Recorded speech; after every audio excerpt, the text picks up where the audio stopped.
Bien, en esta última parte lo que vamos a analizar son aquellos dualismos metodológicos que van a tener como fundamento ideológico último esta idea de superioridad del Estado frente al derecho, cuestión que está extremadamente vinculada a las ideas políticas absolutistas. O sea, estos dualismos, si se quiere, son un vestigio que ha quedado de este modelo político y de la idea de que no solo el Estado y el derecho no son lo mismo, sino que el Estado es superior al derecho. El primer dualismo que vamos a analizar es el dualismo derecho público, derecho privado. Ahora bien, retomando la metodología ya nombrada, para resolver los dualismos metodológicos, que las repetimos por las dudas, y consta de 3 pasos, según la interpretación que realiza Juan Carlos Smith. Esta es, primeramente, la fundamentación de los teóricos tradicionales, posteriormente identificar cuál es la ideología oculta y por último unificar el dualismo, ¿sí? Lo primero que hay que hacer entonces es comprender qué entienden los teóricos tradicionales acerca de qué es el derecho público y qué es el derecho privado. Con respecto al derecho público, los teóricos tradicionales van a entender que es aquel que regula las relaciones jurídicas entre los particulares y el Estado. Y lo destacable acá es que el Estado y los particulares no están en un pie de igualdad. ¿Por qué? Bueno, porque existe una subordinación de una parte frente a la otra. O sea, se entiende que con respecto a, si se quiere, el valor jurídico, el Estado es superior a los particulares. ¿Y por qué es esto? Bueno, porque por ejemplo en un proceso judicial el Estado cuenta con ciertas facultades o prerrogativas que los individuos no, cosa que claramente hace una distinción, una diferencia en esta relación jurídica. En cambio, el derecho privado es aquel que versa en la relación jurídica entre los particulares, que sí están en un pie de igualdad. O sea, no existe ninguna facultad especial o ninguna prerrogativa con la que cuenta una parte frente a la otra.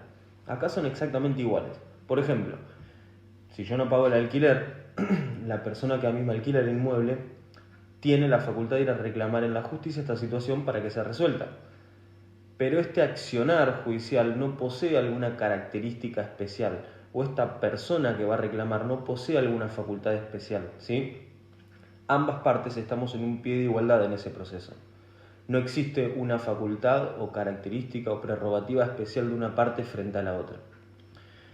Posteriormente, con relación a la ideología oculta, Kelsen va a identificar que la ideología oculta la encontramos en una, si se quiere, herencia de las monarquías absolutas, y es esta concepción de que el Estado es superior a los individuos.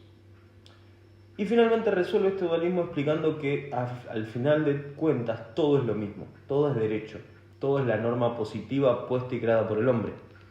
El Estado, si tiene esas atribuciones, esas facultades o esas prerrogativas que los individuos no tenemos, es porque existen normas que así lo dictan dentro de un ordenamiento jurídico, no por una facultad o una superioridad neta del Estado frente a las personas. ¿Y cómo unifica este dualismo? Bueno, identificando esto, que si el Estado tiene esas facultades es porque se los da una norma positiva puesta y creada por el hombre, no por una superioridad neta del Estado, ¿sí? A fin de cuentas, una norma positiva puesta y creada por el hombre es quien le da esa atribución al Estado frente al particular. Con respecto al segundo dualismo de los 3 que vamos a ver, este es derecho y Estado. Con respecto al Estado, los teóricos tradicionales van a sostener que un Estado está constituido por una población acentuada en un territorio y que posee un poder que se manifiesta entre la efectividad de un ordenamiento jurídico. Si se fijan bien, el derecho acá aparece como un mero elemento del Estado, o sea, los teóricos tradicionales sostenían que el derecho es una parte del Estado. Por ende, este se puede ver como inferior al Estado. O sea, puedo interpretar que el Estado es el que crea el derecho. Y acá el interrogante principal es, si el Estado es superior al derecho, el derecho no podría limitar las funciones de quienes ejercen la representación del Estado. Por lo tanto, hasta la política estaría por encima del derecho. Y acá ya podemos identificar cuál sería la ideología oculta de este dualismo, ¿no? Esta ideología está en que el Estado es más importante que el derecho. Por esto Kelsen lo que va a hacer es descomponer la definición de Estado en elementos y demostrar que todos esos elementos que conforman al Estado se pueden explicar a través del derecho. El territorio es el ámbito de aplicación del derecho, o sea, donde se aplica un ordenamiento jurídico. La población son aquellos que están sometidos a ese ordenamiento jurídico, o sea, son los sujetos normativos sobre quienes recae ese ordenamiento jurídico. Y el poder se va a regular y manifestar ante la efectividad de un ordenamiento jurídico. Entonces, si esto es así y los elementos del Estado se pueden explicar a través del derecho, la pregunta es, ¿son cosas diferentes que conllevan a una jerarquización donde uno es más importante que el otro o son lo mismo? Bueno, Kelsen, al referir que todos los elementos que hacen al Estado están regulados jurídicamente, va a sostener que un Estado es un ordenamiento jurídico. Pero cuidado acá, porque también va a aclarar que esto no funciona de un modo recíproco. O sea, todo ordenamiento jurídico no es un Estado. Y esto lo va a ejemplificar a través del derecho primitivo y el derecho internacional.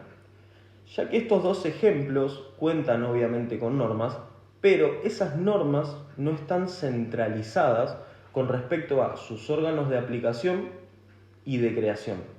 En cambio, en el Estado encontramos un ordenamiento jurídico cuyos órganos de producción y ejecución, o siendo redundante, de creación y aplicación, sí los podemos encontrar centralizados.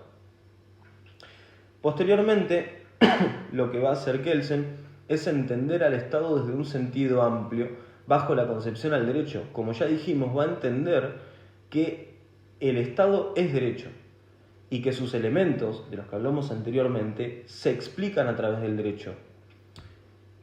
Por lo que encuentran estos elementos su significación a través del derecho. Y esta realidad es lo que hace que este dualismo no exista como tal, sino que lo que va a existir a fin de cuentas es un ordenamiento jurídico. Finalmente nos queda ver el último de los dualismos metodológicos. Este es derecho nacional y derecho internacional. Este dualismo es un poco más complejo de analizar porque Kelsen lo trata de un modo distinto a los otros dualismos. Y su forma de abarcarlo puede que dificulte su comprensión al momento de tener que interpretarlo. Personalmente creo que es mucho más productivo utilizar este espacio y estos minutos para que a partir de la concepción realizada por Juan Carlos Smith, utilizando estos 3 pasos nombrados, ustedes puedan orientarse correctamente en la lectura, a explicar diversas cuestiones que aborda el jurista y que sin dudas va a ser de gran interés para ustedes en otras asignaturas, pero lejos estamos acá de pretender que ustedes entiendan la lógica del funcionamiento del derecho internacional, sino que creo yo que con comprender que existe este dualismo, que es producto de una determinada ideología oculta y que Kelsen, si se quiere, encuentra una solución, creo que sería suficiente, ¿sí? Empecemos entendiendo qué es el derecho nacional. Bueno, este no es ni más ni menos que el derecho interno de un Estado. Por ejemplo, bueno, son todas las normas que rigen dentro del Estado argentino, ¿sí? Todas esas normas que rigen dentro del Estado argentino son parte del derecho nacional. ¿Recuerdan cuando vieron la unidad número 5, que estudiaron los distintos tipos de normas dentro del ordenamiento jurídico y cómo se estructuran y jerarquizan? Bueno, estas normas constitucionales, generales e individuales son las que forman parte del derecho nacional. Y el derecho internacional, por su parte, implica la interrelación estatal, o sea, es aquel derecho que regula la relación entre diferentes estados. Este derecho internacional, para que él se encuentra con distintos estratos, como los que ustedes vieron en el derecho nacional, o sea, cuenta con normas de distintas jerarquías, ¿sí? ya que es un orden jerárquico de normas, donde van a imperar las normas creadas a partir de la costumbre de los estados, ¿sí? y obligan o facultan a los estados entre sí. Por ejemplo, facultan a un estado a realizar determinados tratados internacionales, ¿sí? y acá van a imperar diversos principios, como por ejemplo, pacta sunt servanda, los pactos son para cumplirse. Por otro lado, encontramos otro principio que es el principio de efectividad, que va a establecer que si un Estado logra eficacia prolongada, debe ser reconocido como un gobierno legítimo. O sea, le está confiriendo validez a esa primer constitución del Estado por eficacia, ¿sí? Porque es eficaz. Por otro lado, y en otro estrato jerárquico, en un segundo estrato, encontramos los tratados internacionales propiamente dichos, que son normas escritas. Por ejemplo, los tratados internacionales sobre derechos humanos. Estos tratados y estas normas escritas crean crean órganos de aplicación. Por ejemplo, en América, el Pacto de San José de Costa Rica instaura la Corte Interamericana de Derechos Humanos para que efectivamente aplique dichos tratados. Estos órganos tienen la facultad de emitir fallos. Y acá estamos frente al tercer estrato o el tercer nivel jerárquico de este orden, que son las sentencias de estos tribunales internacionales. Ahora bien, ¿cuál es la ideología oculta? Y bueno, la ideología oculta está en las teorías dualistas, que nos presentan al derecho nacional y al derecho internacional como dos órdenes distintos, ¿sí? Y en esta idea encontramos la idea de soberanía, ¿no? Con respecto al Estado nacional frente al Estado internacional, ¿sí? Y esta idea de un poder ilimitado del Estado nacional. Entonces, lo que pasaba acá es que en este momento la gran mayoría de los teóricos tradicionales entendían que el Estado nacional es soberano, superior a la normativa internacional, y que por eso tiene la facultad de decidir cuándo someterse a las normas internacionales. Y esta, si se quiere, es la ideología oculta del dualismo.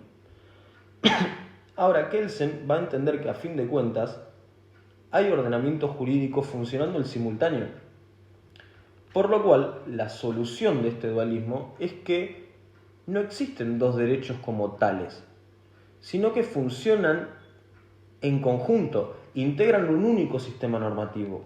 Entonces no existen dos sistemas jurídicos o dos derechos independientes, ¿no? donde uno es superior a otro como proponen las teorías dualistas, sino que el derecho internacional y el derecho nacional van a integrar en conjunto un mismo ordenamiento jurídico.